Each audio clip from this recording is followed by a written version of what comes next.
রাতের নরম অন্ধকারে গ্রামের শেষ মাথার একটা পুরনো বাড়ি।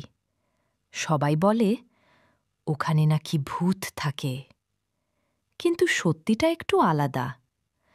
সেই বাড়িতে থাকত ছোট্ট এক ভূত, নাম তার টুপু। টুপু ভয় দেখাতে একদম ভালোবাসত না, বরং সে ভয় পেত অন্ধকারেই। তাই রাতে সবাই যখন দরজা জানালা বন্ধ করে, টুপু তখন কাঁপতে কাঁপতে একটা ছোট লণ্ঠন জ্বালিয়ে রাখত। একদিন গ্রামের ছেলেটি রাহুল ভুল করে সেই বাড়ির সামনে চলে আসে। বাতাসে লণ্ঠনের আলো দুলছিল।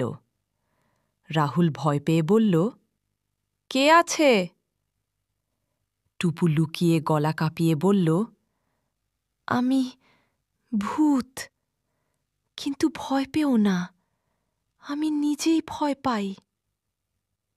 রাহুল হাসতে হাসতে টুপুর কাছে গেল।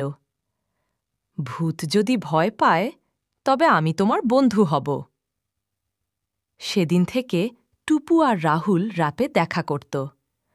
টুপু তার লণ্ঠনের আলো ভাগ করে দিত, আর রাহুল তাকে ভয় পেত না, বরং সারা গ্রামের আগে টুপুর প্রথম মানুষ বন্ধু হয়ে গেল। এখন আর টুপু অন্ধকারকে ভয় পায় না, কারণ তার আলো আছে আর বন্ধু আছে। ভিডিওটি ভালো লাগলে চ্যানেলটি লাইক, শেয়ার ও সাবস্ক্রাইব করে দিবেন। ধন্যবাদ।